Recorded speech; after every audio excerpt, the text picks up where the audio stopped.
উত্তরপ্রদেশের ধর্ষণকাণ্ড এবং রাহুল ও প্রিয়াঙ্কা গান্ধীকে হেনস্থার প্রতিবাদে উত্তাল আলগাপুর। প্রধানমন্ত্রী নরেন্দ্র মোদীর পুষ্পতলিকা দাহ করে প্রতিবাদ আলগাপুরে। শনিবার আলগাপুর বাজারে থাকা রাজীব ভবনে প্রথমে ধর্ণা কর্মসূচি পালন করে জেলা কংগ্রেস, ব্লক কংগ্রেস, NSUI ও মহিলা কংগ্রেসের সদস্যরা। একই সঙ্গে উত্তরপ্রদেশের রাষ্ট্রপতি শাসনেরও দাবি জানান প্রতিবাদকারীরা। ইউপির হাতরসে এক দলিত মেয়েকে রেপ করে হত্যা করা হয়েছে।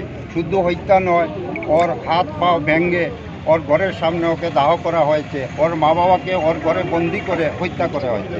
এবং ওইটার জন্য প্রতিবাদের জন্য আমাদের রাহুল গান্ধী ও জাতীয় কংগ্রেসের সভাপতি উনি গিয়েছিলেন এবং সাথে গিয়েছিলেন আমাদের প্রিয়াঙ্কা গান্ধী।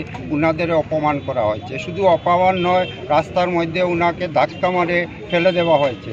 এবং তার প্রতিবাদে সারা ভারতবর্ষে এই যোগী সরকারের বিরুদ্ধে এমন একটা ঘটনা ঘটিয়ে দিল ওরা, যে রাত্রে কোনো হিন্দু ধর্মের কথা নয় যে রাত্রে দাহ জ্বালানো, সেটাও তারা অপেক্ষা করে, কোনো ধর্মীয় রীতিনীতিকে অপেক্ষা করে তারা রাত্রে ডেডবডিকে জ্বালিয়ে দিল এবং তাদের গার্জিয়ান ছাড়াই সেই হিন্দু ধর্মের যে কন্ট্রাক্ট তারা নিয়েছিল, সে হিন্দু ভাইরা তারা নিশ্চয়ই সেটা দেখে বুঝতে পারবে যে এরা কি ধরনের প্রতিশ্রুতিবদ্ধ পার্টি। আপনারা শুনেছেন, একমাত্র আজকে সমস্ত ভারতবর্ষে যেভাবে বিজেপির শাসন, মানুষের অধিকার, মানুষের আর্থিক অবস্থা সব কিছুতে যে হিটলারি মনোভাব নিয়ে আজকে দেশকে তন্ন তন্ন করে তছনছ করে দিচ্ছে, সেই সরকারের বিরুদ্ধে যখন উত্তরপ্রদেশের এইমাত্র পরশুদিন যে ঘটনা ঘটেছিল, সেই ঘটনার প্রতিবাদ করতে গিয়ে রাহুল গান্ধী, প্রিয়াঙ্কা গান্ধী সহ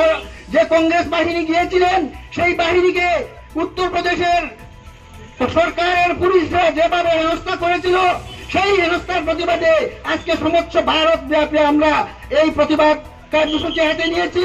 বন্ধুগণ, আমাদের সময় অতি অল্প, তাই আমরা এটাই আপনারা সবাই জানছেন, আর আমরা আপনাদের সঙ্গে একমত হয়ে সেই ধরনের কার্যসূচিতে বসেছি।